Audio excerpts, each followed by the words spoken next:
আমরা 2024-এ যেখানে দাঁড়িয়ে আছি, গোটা পৃথিবী আর যেখানে দাঁড়িয়ে আছে, সেই জায়গায় থেকে যদি নবী করিম সাল্লাল্লাহু আলাইহি সাল্লামের সুন্নাহকে, তার জীবন দর্শনকে, তার জীবন আদর্শকে, তার কোনো জীবনের দিককে যদি আমরা কম্পেয়ার করি, তাহলে সেটা ভুল হবে। কারণ আজকের পৃথিবীতে অনেক কিছু অনেক সহজ হয়েছে, যেটা 1400 বছর আগের পৃথিবীতে ছিল না।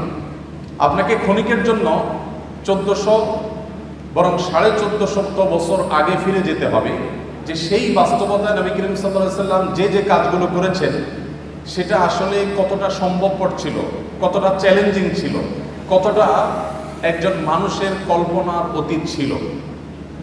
এই জিনিসটি আমাদের নবী করিম সাল্লাল্লাহু আলাইহি সাল্লামের সিরাতের যে কোনো আলোকপাত করার আগে মাথায় রাখতে হবে যে আমরা আজকে 2024 সনের গল্প বলছি না, আমরা গল্প বলছি আজ থেকে 1500 বছর আগে। যেমন ধরুন জ্ঞানের কথা বলি আমরা, এখন জ্ঞানের জন্য গুরুত্ব নিয়ে খুব বেশি ওয়াজ, নসিহত, লেকচার, বক্তব্য দেওয়ার প্রয়োজন হয় না। একজন সাধারণ কৃষক, দিনমজুর, একজন খেটে খাওয়া মানুষ, তিনিও তার সন্তানকে তার জীবনের সমস্ত কিছু দিয়ে হলেও শিক্ষিত করবার চেষ্টা করেন, কারণ তিনি জানেন যে শিক্ষা ছাড়া আজকের পৃথিবীতে কোনো গত্যন্তর নেই। কিন্তু পৃথিবী যখন 1450 বছর আগের বাস্তবতায় ছিল, যখন শিক্ষা ছিল সমাজের সবচেয়ে গুরুত্বহীন একটি বিষয়, যখন শিক্ষার কোনো মূল্য সেই সমাজে ছিল না, এইরকম সমাজের বুকে দাঁড়িয়ে সর্বপ্রথম নির্দেশ ইকরা, এটা আল্লাহর পক্ষ থেকে যে এসেছে, নবী সাল্লাল্লাহু আলাইহি সাল্লামের পবিত্র মুখ থেকে নিঃসৃত হয়েছে, উচ্চারিত হয়েছে, এটাকে, এর যথার্থতাকে, এর যথাযথ মূল্যায়ন যদি আমাদেরকে করতে হয়, তাহলে সেই বাস্তবতায় ফিরে গিয়ে তারপর ইকরা বিসমি রাব্বিকাল্লাযী খালাক আমাদেরকে পাঠ করতে হবে। সম্মানিত উপস্থিতি, প্রিয় নবী সাল্লাল্লাহু আলাইহি সাল্লামের লাইফস্টাইল বা তার জীবনযাপনের পদ্ধতি নিয়ে আমরা হয়তো খুব বেশি কথা বলতে পারবো না অল্প সময়ে। নবী করিম সাল্লাল্লাহু আলাইহি সাল্লাম সম্পর্কে আমরা অনেকে জেনে থাকবো যে তিনি খুব সাদাসিধে জীবনযাপন করতেন, অনাড়ম্বর জীবনযাপন করাকে তিনি খুব বেশি পছন্দ করতেন। তার জীবনে ব্যক্তিত্বের কোনো ত্রুটি, দুর্বলতা কিছুই ছিল না। আবার অহমিকা, প্রদর্শনেচ্ছা, প্রদর্শনের প্রতি আগ্রহ এবং শো অফ করার মতো কোনো বিষয়, কোনো ছিটে ফোটা নবী রাসূলুল্লাহ সাল্লাল্লাহু আলাইহি ওয়াসাল্লামের জীবনে মোটেও ছিল না। তিনি যখন চলাফেরা করতেন, কোথাও যেতেন, তার জীবনে ঘোড়ায় চড়ার ইতিহাস যেমন ছিল, অভিজাত বাহন তখনকার যুগের উটে চড়ার অভ্যাস যেমন তার ছিল, ঠিক একইভাবে গাধায় চড়তেও তার কখনো দ্বিধা হতো না। তিনি গাধায়ও চড়েছেন। আমরা যেরকম আজকাল কোনো সম্ভ্রান্ত, কোনো শৌখিন, কোনো বিলাসী পরিবারে বেড়ে উঠলে আমরা যে লাইফস্টাইলের সাথে অভ্যস্ত, আমরা ভিন্ন কোনো লাইফস্টাইল যদি কখনো প্রয়োজনেও আমাকে অবলম্বন করতে হয়, সেটা করতে আমরা হেজিটেশন ফিল করি, আমরা অস্বস্তি বোধ করি। আমাদের নবী করিম সাল্লাল্লাহু আলাইহি সাল্লাম এমন ছিলেন যে তিনি উঠে যেমন চড়তে স্বাচ্ছন্দ্য বোধ করতেন, ঘোড়ায় চড়তে যেরকম তার স্বাচ্ছন্দ্য হতো, গাধায়, যেটা গরিব মানুষদের বাহন, সেটাতে চড়তেও তার কখনো অস্বাচ্ছন্দ্য বোধ হতো না। প্রিয় নবী সাল্লাল্লাহু আলাইহি সাল্লামের সাদাসিধে জীবনযাপনের যে চিত্র, এটা তার খাদ্য থেকে নিয়ে তার শোয়া, তার উঠা বসা, তার কথাবার্তা, তার জীবনের প্রত্যেকটা স্তরে স্তরে আমরা দেখতে পাবো। একটি ঘটনা আপনারা অনেকে হয়তো শুনে থাকবেন। মদিনায় একবার বাহির থেকে একজন আগন্তুক এলেন। প্রিয় নবী সাল্লাল্লাহু আলাইহি সাল্লাম সাহাবীদের মধ্যে বেষ্টিত হয়েছিলেন, তাদের সাথে বসেছিলেন অনেকটা আসরের মতো গোলাকার হয়ে।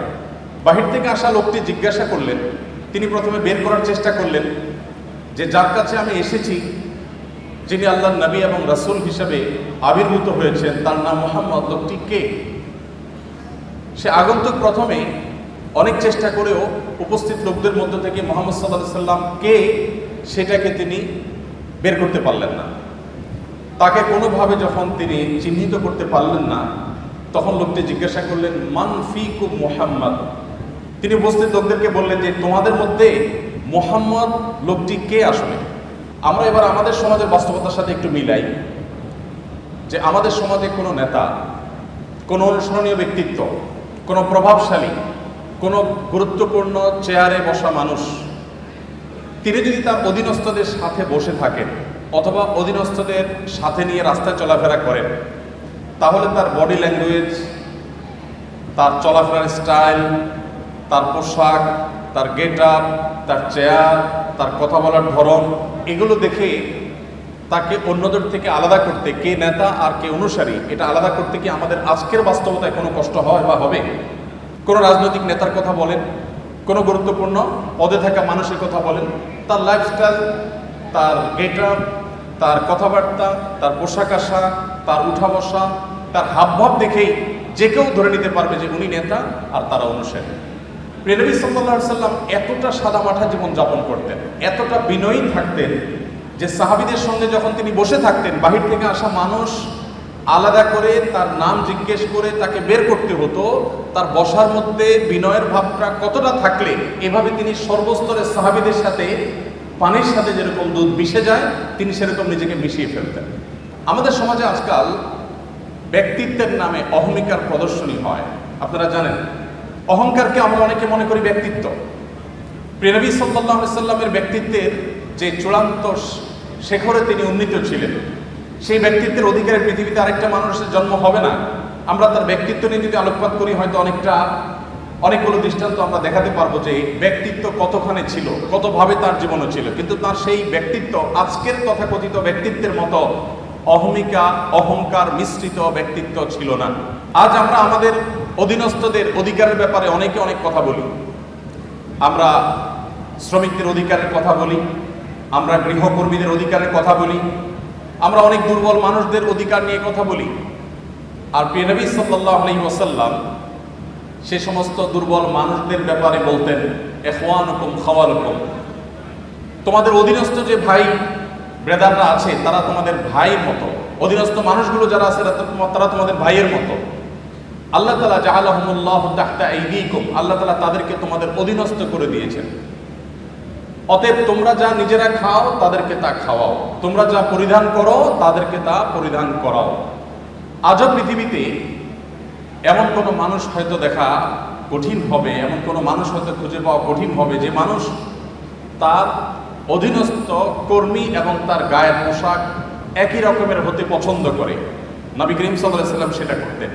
অর্থাৎ তার বিনয় এবং তার ব্যক্তিত্ব, এই দুটির কোনোটির মধ্যে কখনো এরকম কোনো গ্যাপ থাকতো না যে সেখানে কোনো প্রকার অহমিকা প্রদর্শন হতে পারে, অহমিকা প্রবেশ করতে পারে।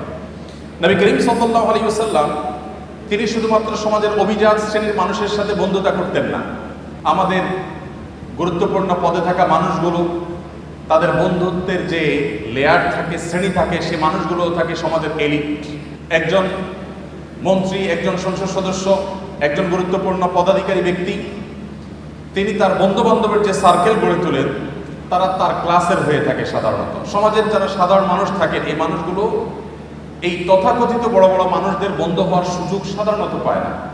মুহাম্মদ সাল্লাল্লাহু আলাইহি ওয়াসাল্লাম সেই মানুষ ছিলেন যে তার বন্ধুত্বের তালিকার মধ্যে যাদের নাম খুব জোরে সোরে চলে আসে তাদের মধ্যে একজন ছিলেন আবু যর গিফারী রাদিয়াল্লাহু তাআলা আনহু, যিনি নবী সাল্লাল্লাহু আলাইহি ওয়াসাল্লামকে তার খলিল, তার ঘনিষ্ঠ বন্ধু, পরম বন্ধু হিসাবে যিনি পরিচয় দিতেন। আপনারা জানেন বেলাল হাবশী রাদিয়াল্লাহু তাআলা আনহু, যিনি বাহির থেকে এসেছেন। আরবের মানুষদের মধ্যে যে বাহিরের মানুষদের প্রতি এক ধরনের মানসিকতা তাদের আছে, যে মানসিকতাটা সমালোচনাযোগ্য, বেশিরভাগ আরবের মানুষের মধ্যে সেই মানসিকতা আছে। আপনারা জানেন তারা বাহিরের মানুষদেরকে অনেকটা মানুষ মনেই করে না। এই রেসিজম তাদের মধ্যে খুব ভয়াবহ আকারে তখন ছিল। সেজন্য নবী করিম সাল্লাল্লাহু আলাইহি ওয়াসাল্লাম সেই ভেদাভেদ তুলে দিয়েছেন এবং তিনি বেলাল হাবশী রাদিয়াল্লাহু তাআলা আনহু, যিনি ইথিওপিয়া থেকে এসেছেন, ইথিওপিয়া থেকে আসা একজন নিগ্রো সাহাবীকে পরম আপন করে নিয়েছেন তা নয়, বন্ধু করে নিয়েছেন তা নয়, তার মুয়াজ্জিন হিসাবে নিয়োগ দিয়েছেন। নবী সাল্লাল্লাহু আলাইহি ওয়াসাল্লামের পরে মসজিদে যার পদ সবচেয়ে গুরুত্বপূর্ণ, সেই ব্যক্তি একজন আজাদকৃত কৃতদাস, বাহির থেকে আসা মানুষ এবং গায়ের রং যার কালো। নবী করিম সাল্লাল্লাহু আলাইহি ওয়াসাল্লামের বন্ধুদের তালিকায় এরকম আরো অনেকে ছিলেন, যার দৃষ্টান্ত দিতে গেলে হয়তো অনেকের নাম আমরা আনতে পারবো। তার যে জীবন যাপনের পদ্ধতি ছিল, তার যে লাইফস্টাইল ছিল, সেখানে আমরা দেখতে পাই তিনি মুচকি হাসতেন, অট্টহাসি সাধারণত দিতেন না। ব্যক্তিত্বের পরিপন্থী হাসি তিনি কখনো দিতেন না, তবে আবার ভাবগাম্ভীর্যটা এত বেশি ছিল না, যার কারণে তিনি স্বাভাবিক যে হাসি, স্বাভাবিক যে হাস্যরস, স্বাভাবিক যে বিনোদন, এগুলো কোনোটির কোনো ঘাটতি তার মধ্যে ছিল না, বরং তিনি মুচকি হাসি দিতেন এবং সাহাবীদের কেউ কোনো হাসির কথা বললেন তিনি হাসতেন। আবার তিনিও এমন কথা বলতেন যেটাতে সাহাবীরা অনেক সময় হেসে উঠেন, কিন্তু সেই হাসিটা কখনো অট্ট হাসি ছিল না, দৃষ্টিকটু হাসির পর্যায়ে ছিল না। নবী করিম সাল্লাল্লাহু আলাইহি সাল্লামের যে বাসা ছিল, সে বাসা ছিল এতটাই সাদাসিধে, এতটাই সাদা মাঠা যে আম্মা জান আয়েশা রাদিয়াল্লাহু আনহা একটা হাদিস সহিহ বুখারীতে বর্ণিত হয়েছে। তিনি বলেছেন যে আমরা যে ঘরে আমাদের যে শোবার ঘর ছিল সেটা এতটাই ছোট ছিল যে রাতে নবী করিম সাল্লাল্লাহু আলাইহি সাল্লাম যখন তাহাজ্জুদের জন্য দাঁড়িয়ে তাহাজ্জুদের নামাজ পড়তেন, তখন তিনি দাঁড়ানো অবস্থায় আমি পা লম্বা করে ঘুমোতে পারতাম, শুইতে পারতাম। যখন নবীজি সাল্লাল্লাহু আলাইহি সাল্লাম সেজদায় যেতেন বা বৈঠক করতেন, তখন জায়গাটা এত সংকীর্ণ হতো যে আমার হাঁটুকে আমি গুটিয়ে নিয়ে তারপর নবী সাল্লাল্লাহু আলাইহি সাল্লামকে সেজদার জায়গা করে দিতে হতো। প্রত্যেক রাকাতে এইভাবে আমার নবী সাল্লাল্লাহু আলাইহি সাল্লামকে জায়গা করে দিতে হতো। এত ছোট জায়গা ছিল আমাদের থাকার ঘর। অথচ নবী সাল্লাল্লাহু আলাইহি সাল্লাম তখন মদিনার রাষ্ট্রপ্রধান ছিলেন, তখন মদিনা রাষ্ট্র তার কর্তলগত। আমরা অনেকে কাব বিন আশরাফের বাড়িতে গিয়েছি, আমি গিয়েছি, যে কাব বিন আশরাফ নবী সাল্লাল্লাহু আলাইহি সাল্লামের প্রতি শত্রুতা লালন করত, বিদ্বেষ পোষণ করত এবং তার শাস্তি তাকে পেতে হয়েছে। তার সেই ঘরের ধ্বংসাবশেষ এখনো আছে মদিনায়। তার যে বাসা, সেটার যে চৌহদ্দি বিশাল বড় ছিল, যদিও বেশিরভাগ অংশই ধ্বংসপ্রাপ্ত হয়ে গেছে, কিন্তু তার সীমানাটা বোঝা যায়, কক্ষগুলো বোঝা যায়। যেখানে নবী সাল্লাল্লাহু আলাইহি সাল্লামের সমালোচক এবং তার প্রতি শত্রুতা বিদ্বেষ পোষণকারীদের ঘরের আয়তন ছিল বিশাল বড়, সেখানে মদিনা রাষ্ট্রের প্রধান থাকা অবস্থায় নবী করিম সাল্লাল্লাহু আলাইহি সাল্লামের বাসার অবস্থা ছিল এই। নবী করিম সাল্লাল্লাহু আলাইহি সাল্লামের বাসার মধ্যে মাঝে একটা, তিনি যে ঘরে থাকতেন সেখানে মাঝে একটা রশি জাতীয় কিছু ছিল, সেখানে কাপড় ঝুলিয়ে দিতেন। বাহির থেকে আসা কারোর সাথে পর্দার আড়ালে থেকে তিনি কথাবার্তা সারতেন এবং মিটিং সিটিং করতেন। নবী করিম সাল্লাল্লাহু আলাইহি ওয়াসাল্লাম তার জীবনযাপনের পদ্ধতির মধ্যে আমরা দেখতে পাই যে তিনি নিজের হাতে কাজ করা পছন্দ করতেন। হস্তশিল্প এবং নিজের হাতে উপার্জন করাটাকে তিনি সবচেয়ে বেশি প্রায়োরিটি দিতেন এবং নিজের ছোটখাটো ক্ষুদ্র কাজগুলো নিজে করা পছন্দ করতেন, ভালোবাসতেন এবং পরিবারকে তাদের কাজে সহযোগিতা করতে তিনি পছন্দ করতেন। দাম্পত্য জীবনে যে স্বামী স্ত্রীর মধ্যে টুকটাক বোঝাপড়ার গরমিল হয়, নবী সাল্লাল্লাহু আলাইহি সাল্লামের জীবনেও এমনটি কম বেশি ঘটেছে। ছোট ছোট ইস্যু হলেও তার জীবনেও ঘটেছে। একবার একজন স্ত্রী উম্মুল মুমিনিন তার বাসায় আরেকজন স্ত্রীর বাসা থেকে একটা বাটি থেকে নবী সাল্লাল্লাহু আলাইহি সাল্লামের জন্য খাবার এলো। কাজের মেয়ে যখন খাবারটি নিয়ে আসলো, যে স্ত্রীর ঘরে তিনি ছিলেন, সতীর সুলভ যে ঈর্ষা থাকে সেই জায়গা থেকে তিনি বিষয়টিকে ভালোভাবে নিলেন না, বরং সে মেয়ের হাত থেকে বাটিটা নিয়ে ছুঁড়ে ফেলে দিলেন। বাটি ভেঙে দু টুকরা হয়ে গেল এবং খাবারগুলো সব নষ্ট হয়ে গেল। যিনি ছুঁড়ে ফেলে দিয়েছেন তার যুক্তি ছিল, আজ নবী সাল্লাল্লাহু আলাইহি সাল্লাম আমার ঘরে থাকবেন, আজকে আমার পালা। যিনি তরকারি পাঠিয়েছেন, খাবার পাঠিয়েছেন, তার ব্যাপারে তার ধারণা ছিল যে তোমার ঘরে যখন যাবে সেদিন তুমি খাওয়াবে, আজকে আমার পালার মধ্যে তুমি কেন খাবার পাঠাতে গেলে? আজকে তো আমি মন ভরে নবী সাল্লাল্লাহু আলাইহি সাল্লামকে খাবার খাওয়াবো, আপ্যায়ন করবো, আর আজকে তো আমার দিন। তো এই জায়গা থেকে তিনি ছুঁড়ে ফেলে দিলেন। নবী করিম সাল্লাল্লাহু আলাইহি সাল্লাম নিজে হাতে গিয়ে সে ভেঙে যাওয়া বাটি কুড়িয়ে নিয়ে আসলেন। এরপর হুবহু একই রকমের আরেকটা বাটি বাসায় ছিল, দেখতে অবিকল একরকম। সেই বাটিটা কাজের মেয়ের হাতে দিয়ে নবী সাল্লাল্লাহু আলাইহি সাল্লাম বললেন, তুমি এটা নিয়ে ফেরত যাও, এবং ইশারা দিলেন যাতে ওখানে গিয়ে কোনো কথা না বলা হয়, এখানকার কোনো তথ্য, কোনো ইনফরমেশন, এখানকার যে ভাঙচুরের ঘটনা, এগুলো যেন সেখানে বলা না হয়। তিনি চলে গেলেন এবং তিনি যাওয়ার পর এবারের দৃশ্যটা আমি যদি আমাদের নিজেদের বেলায় আমি প্রশ্ন রাখি যে আমাদের জীবনে যদি এমন হতো যে আমাদের স্ত্রী, আমাদের সহধর্মিনী এরকম একটি কাজ করেছেন যে আরেক জায়গা থেকে বাটি ভর্তি তরকারি এসেছে, খাবার এসেছে, এটা ছুঁড়ে ফেলে দিয়েছেন এবং এটা ভেঙে টুকরা টুকরা হয়ে গেছে। ওই মেয়ের সামনে কিছু বললাম না, একটা ভালো বাটি দিয়ে তাকে ফেরত পাঠিয়ে দিলাম। যার কাছ থেকে এসেছে তিনি মনে করলেন যে বাটি দিলাম সেই বাটি তো চলে আসছে, হয়তো খাবার রেখে বাটিটা পরিষ্কার করে দিয়ে দেওয়া হয়েছে, কোনো ঝামেলা হলো না, ভালো কথা। কিন্তু বাসায় প্রবেশ করে ঘরে ঢোকার পর স্ত্রীকে আমরা কমের পক্ষে এইটুকু কথা তো অবশ্যই বলতাম যে কাজটা কি ভালো হলো, এইটুকু কথা তো আমরা অন্তত বলতাম যে তুমি কাজটা কি ভালো করলা, কেন ভেঙে ফেললাম, এটুকু তো বলতাম। নবী করিম সাল্লাল্লাহু আলাইহি সাল্লামের এই হাদিস বর্ণনাকারী সাহাবী এরকম কোনো কথা উল্লেখ করতে পারেন না। অর্থাৎ নবী সাল্লাল্লাহু আলাইহি সাল্লাম একটি কথাও বললেন না, কারণ এখন স্ত্রীর রাগের সময়, এখন কোনো শাসনের সময় না, এখন শুধু সহ্য করার সময়, এখন শুধু সংযমের সময়। যখন সুযোগ পাবেন তখন তাকে যথাযথভাবে নসিহা করা, উপদেশ করা, তাকে বোঝানোর সেই কাজটা তিনি করবেন। তো এই ছিল নবী সাল্লাল্লাহু আলাইহি সাল্লামের জীবন। তিনি সংযমী ছিলেন এবং সহনশীল ছিলেন। কেউ তাকে অসংযমী হয়েছে, রাগান্বিত হয়ে গেছে, রাগান্বিত হয়ে কখনো সীমা ছাড়িয়ে গেছে, আল্লাহ এরকম কোনো দৃশ্য কেউ কখনো দেখেনি। নবী সাল্লাল্লাহু আলাইহি সাল্লাম যিনি জীবনে পৃথিবীর আলো দেখবার আগেই বাবাকে হারিয়েছেন, মাতৃগর্ভে থাকা অবস্থায় বাবাকে হারানোর পর দুনিয়ার আলো দেখার পরই মাকে হারিয়েছেন। এর কিছুদিন যেতে না যেতেই একমাত্র আশ্রয় দাদাকে হারিয়েছেন। তার কিছুদিন পর যেতে না যেতেই তার একমাত্র আশ্রয়দাতা চাচাকে হারিয়েছেন। তার সবচেয়ে বড় সান্ত্বনার জায়গা তার সহধর্মিণী খাদিজা রাদিয়াল্লাহু তাআলা আনহাকে হারিয়েছেন। এতগুলো ঘটনা যখন একসাথে একাধারে ঘটলো, মাটির নিচের পাওয়ার নিচ থেকে মাটি একটার পর একটা যখন সরে যেতে লাগলো, এত বাধার পরও আমরা দেখি প্রিয় নবী সাল্লাল্লাহু আলাইহি ওয়াসাল্লাম এত বাধা বিপত্তি, মক্কাবাসীর শত্রুতা, এত কিছুর পরও জীবনে কখনো খেই হারিয়ে ফেলা বলতে যেটাকে বুঝি আমরা, মানুষ নিজের নিয়ন্ত্রণ হারিয়ে ফেলা বলতে যেটাকে বুঝি, এরকম কোনো দৃশ্য নবী সাল্লাল্লাহু আলাইহি ওয়াসাল্লামের সিরাতের তার জীবনের কোনো অংশে কেউ, তার শত্রুরাও কেউ দেখাতে পারবে না যে তিনি রাগের চোটে কখনো খেই হারিয়ে ফেলেছেন, নিয়ন্ত্রণ হারিয়ে ফেলেছেন, কখনো রাগান্বিত হয়ে সরি বলতে হয়েছে তাকে, এরকম কোনো দৃশ্য তার জীবনে কখনো ঘটেনি। তবে যদি কখনো আল্লাহর কোনো বিধান পরিপন্থী কোনো কিছু হতো, আল্লাহর কোনো আইন, আল্লাহর কোনো বিধানের বিরুদ্ধে কেউ কথা বলতো, সেরকম পরিস্থিতিতে নবী করিম সাল্লাল্লাহু আলাইহি ওয়াসাল্লাম প্রচণ্ড রেগে যেতেন। কিন্তু তার সে রাগ, সেটা কখনো তাকে খেই হারিয়ে ফেলার লেভেল পর্যন্ত নিত না। তার মুখ দিয়ে কখনো কটু কথা বের হতো না, তার থেকে কখনো অসৌজন্যমূলক আচরণ প্রকাশ পেত না। তিনি যখন রাগান্বিত হতেন, তার চেহারা রক্তিম বর্ণের হয়ে যেত, লাল হয়ে যেত, আঙ্গুর যেরকম চিবালে রক্তিম লাল হয়ে যায়। নবী সাল্লাল্লাহু আলাইহি ওয়াসাল্লাম যখন রাগান্বিত হতেন, বিশেষ করে যখন আল্লাহর কোনো বিধান লঙ্ঘন হতে দেখতেন, তখন তার চেহারা মোবারক লাল হয়ে যেত। প্রিয় নবী সাল্লাল্লাহু আলাইহি ওয়াসাল্লামের লাইফস্টাইলের দিকে তাকালে আমরা দেখতে পাই যে তিনি যখন খাবার গ্রহণ করতেন, তিনি কোনো খাদ্যের দোষ ধরতেন না।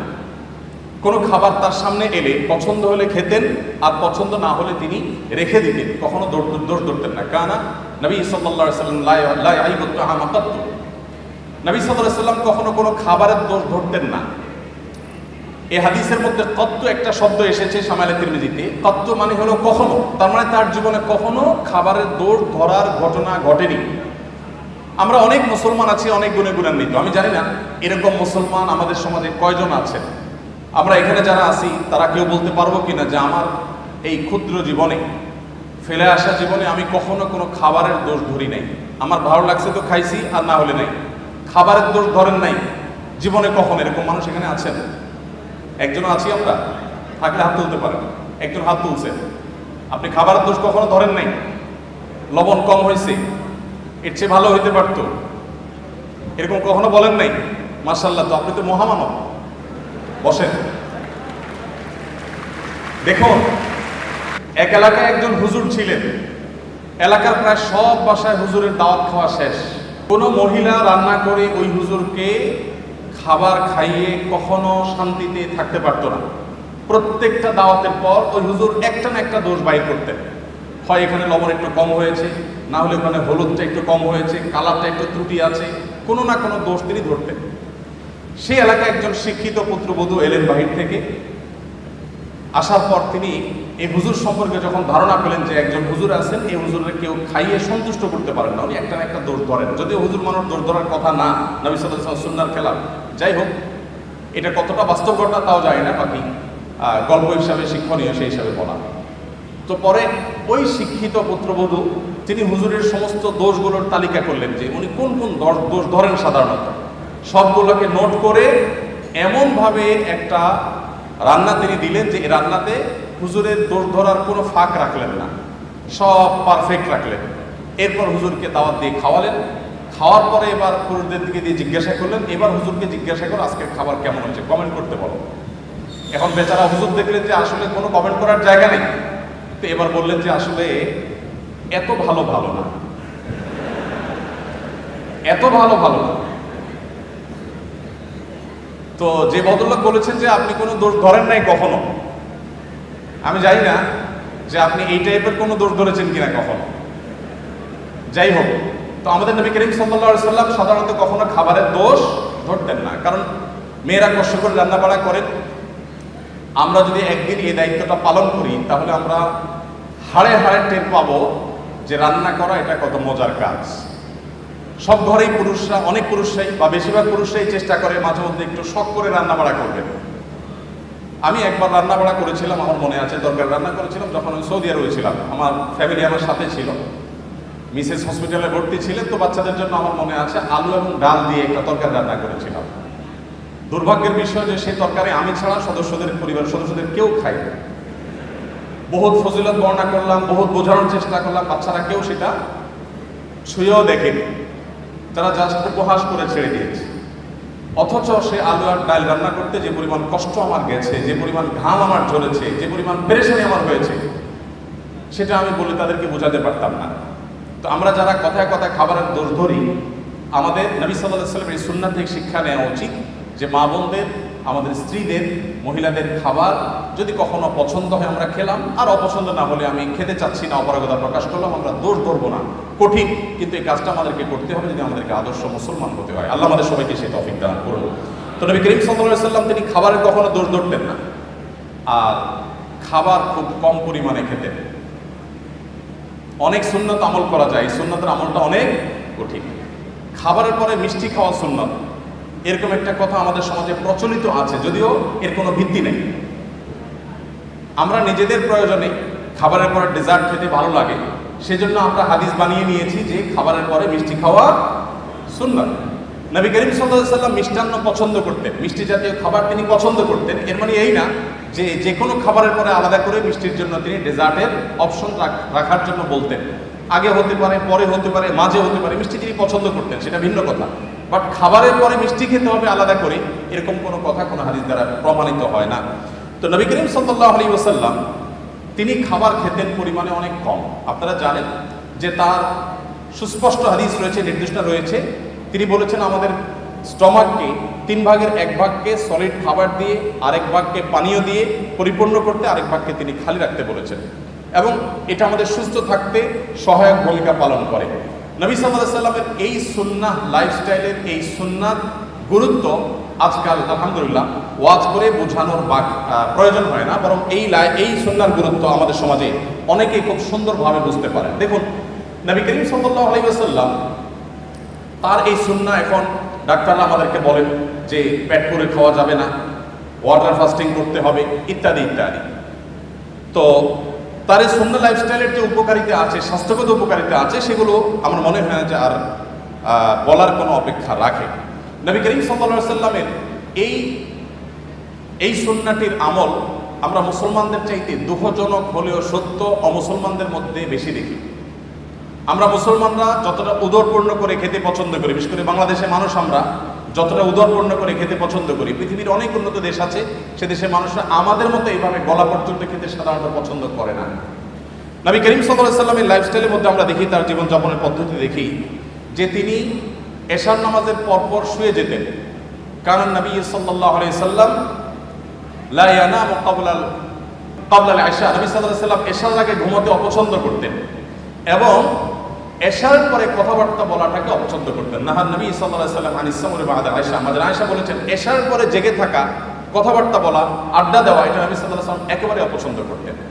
আপনারা দেখবেন পৃথিবীর যে সমস্ত দেশগুলো এগিয়ে গেছে, যাদেরকে আমরা উন্নত বলি, সেরকম দেশগুলোর প্রায় সব দেশগুলোর একটা কমন কালচার হলো তারা দেখবেন রাতে সন্ধ্যার পরপর শুয়ে পড়ে এবং ভোরে তারা উঠে কাজে চলে যায়। আমি যে সমস্ত দেশে যাওয়ার সুযোগ হয়েছে তার সবগুলো দেশে আমি একই চিত্র দেখেছি, ভিন্ন কোনো চিত্র দেখিনি।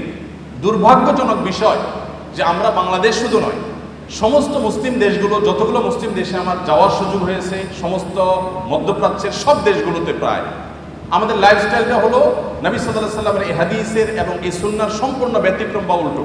আপনি দেখবেন আমাদের দেশের কথা যদি বলি, টেলিভিশন চ্যানেলগুলোর সবচাইতে হট এবং সবচাইতে গুরুত্বপূর্ণ প্রোগ্রামগুলো সব থাকে রাত 9টা, 10টা, 11টা, এই সময়টা সবচাইতে পিক টাইম, যেটা আমাদের আসলে ঘুমের টাইম হওয়ার কথা ছিল।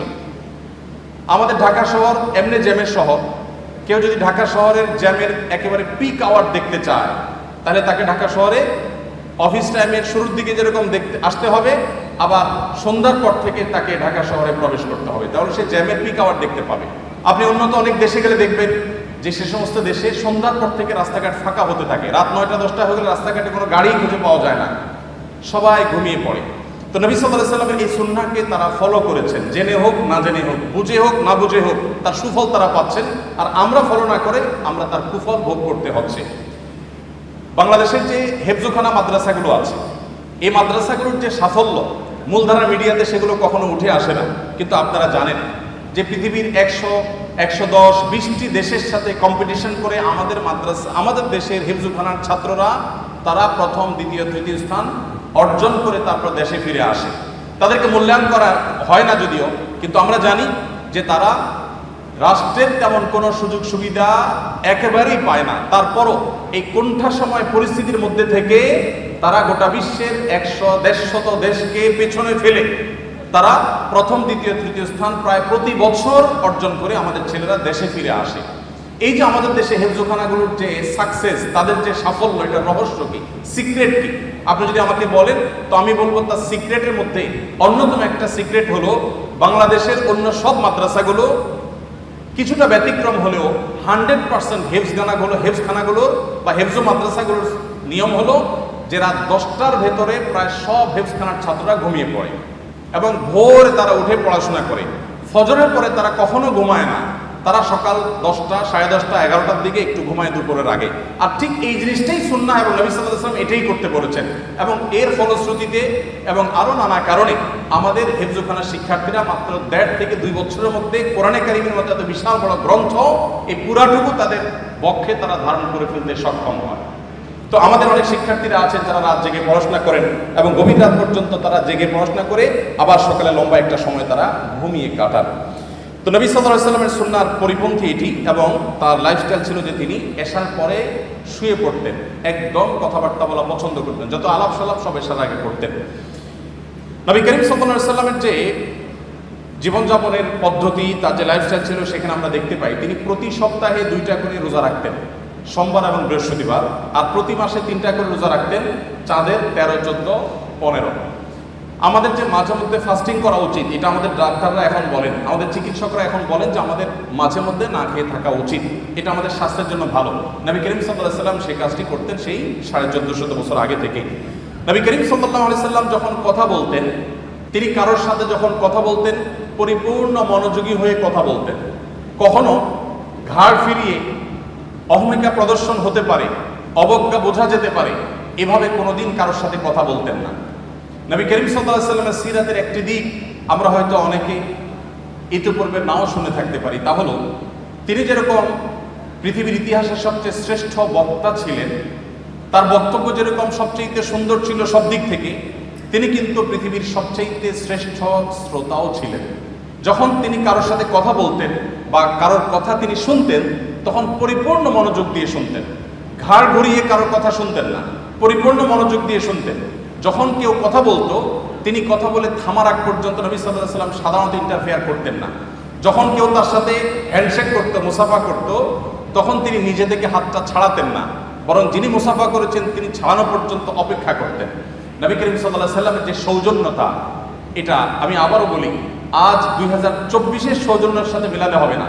1450 বছর আগে চলে যান, সেই পৃথিবীতে যে বাস্তবতা ছিল তখনকার সময় নবী সাল্লাল্লাহু আলাইহি ওয়াসাল্লাম এই সৌজন্যতাকে এস্টাবলিশ করেছিলেন। নবী করিম সাল্লাল্লাহু আলাইহি ওয়াসাল্লাম তিনি পরিচ্ছন্ন থাকা পছন্দ করতেন। তার সাদাসিধে জীবনযাপন দেখে এটা মনে করার কোনো কারণ নেই যে তিনি, অনেক মানুষ আছেন যে খুব সাদামাটা জীবনযাপন করেন, অপরিচ্ছন্ন, অপরিপক্ক বা আগোছালো। নবী করিম সাল্লাল্লাহু আলাইহি ওয়াসাল্লামের জীবনযাপন ছিল খুবই পরিশীলিত, খুবই মার্জিত, খুবই পরিচ্ছন্ন, খুবই গোছানো, কিন্তু সেটার মধ্যে কোনো অহংকার ছিল না, প্রদর্শন করার মানসিকতা ছিল না, শো অফ করার মানসিকতা ছিল না। এই জন্য নবী করিম সাল্লাল্লাহু আলাইহি ওয়াসাল্লাম আমাদেরকে যে জীবন বিধান দিয়েছেন, সেখানে আমরা দেখতে পাই যে তিনি ওযু করতেন প্রত্যেক ওয়াক্তে, তিনি মিসওয়াকের নির্দেশ দিয়েছেন, বাসায় প্রবেশ করার আগে, পরিবারের লোকদের সাথে কথা বলার আগে মিসওয়াক করে তারপর প্রবেশ করতেন। কোনো গুরুত্বপূর্ণ মিটিংয়ে যাবেন, মিসওয়াক করে তারপরে যেতেন, যাতে মুখের দুর্গন্ধ বের না হয়। জুমার দিনে সবাই সমবেত হবে, সেখানে সবাইকে মিসওয়াক করে আসতে, গোসল করে আসতে নির্দেশ দিয়েছেন। পরিচ্ছন্নতা, পরিপাটি থাকা এবং পরিশীলিত থাকার যত রকমের দিক হতে পারে তার সবগুলো নির্দেশ নবী সাল্লাল্লাহু আলাইহি ওয়াসাল্লাম দিতেন।